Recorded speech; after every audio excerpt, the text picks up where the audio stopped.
Good afternoon. Today we'll be watching a video on Quizzette 804. Please make sure that you write your last name, comma, first name, today's date.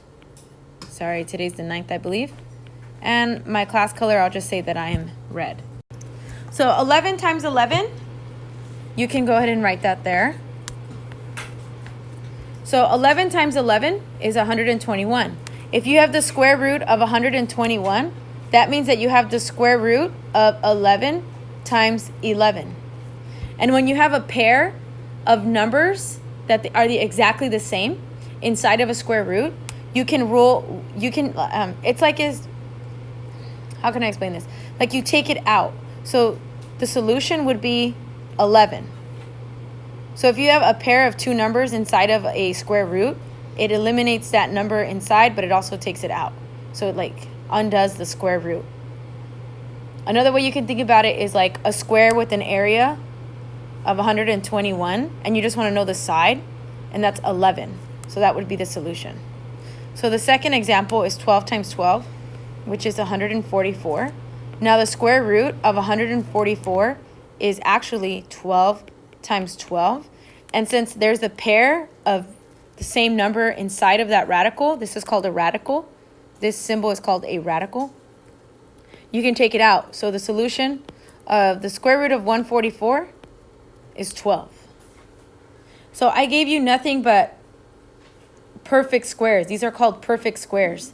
But I'm also going to be giving you notes on a square root of a non-perfect square.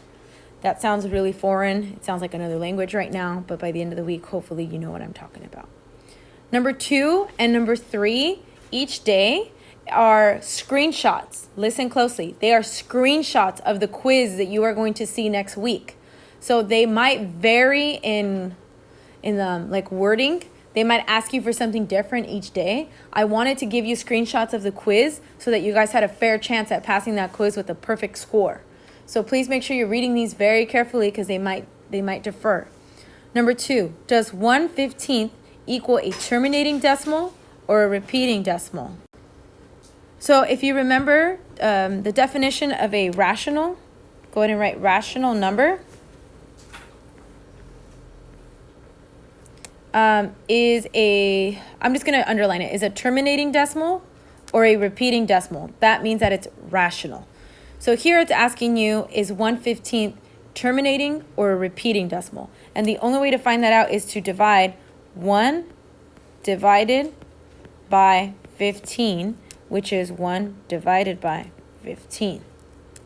Now 15 does not go into 1 evenly, so you already put a 0. And then 15 doesn't go into 10, so put a 0. 15 does go into 100. I believe it goes into 106 times, and that's actually 90. 100 minus 90 is 10. I'm just going to review this. 0 minus 0 is 0. 0 minus 9, you can't. You have to borrow. 10 minus 9 is 1. That's how I got that. Now, after bringing down another 0, I noticed that it's going to be the same thing every time. So this would be considered a repeating decimal. So I would just say that 1/15 is a repeating decimal. So an example of a terminating decimal, go ahead and draw a box. And we're going to write it kind of small, but I want you to see what I mean by terminating. 1/2. Convert that into a decimal. So 1 divided by 2. 2 goes into 10 how many times? 5 times. 2 times 5 is 10. This is called a terminating decimal.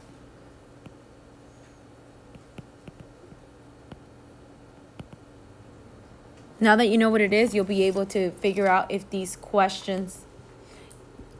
if your fraction is a terminating decimal or a repeating decimal. Number 3 says, how many digits are there in the repeating block for the decimal equivalent to 3/7?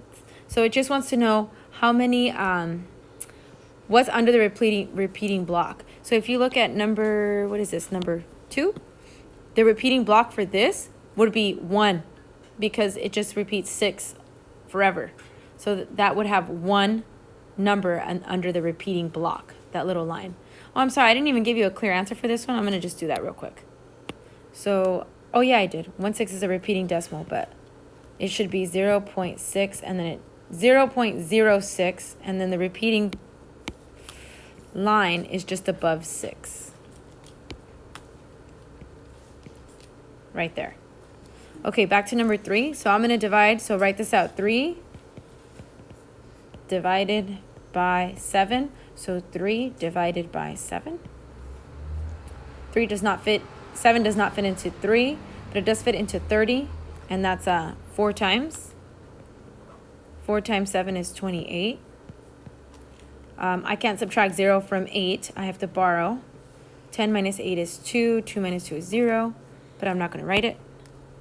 Now I'll bring down another 0. 7 goes into 22 times, which is 14.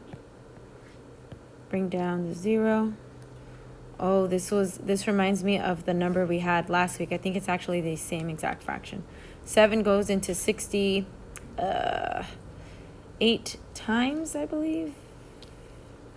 Yes, 8 times. 56. Okay, now we're going to go a little off, but that's okay. 7 goes into 45 times. 40 minus 35 is 5. Bring down the 0. It's really messy, but it's okay. 5 goes into 57 times.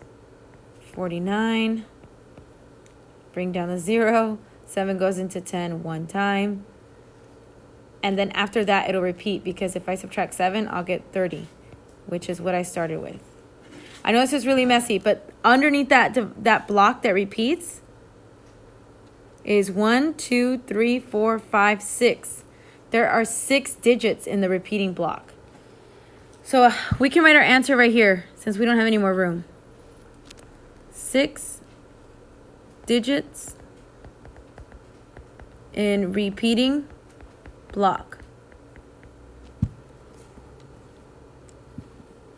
Because it's going to repeat 428571. 428571. It's going to be that same pattern forever. 428571.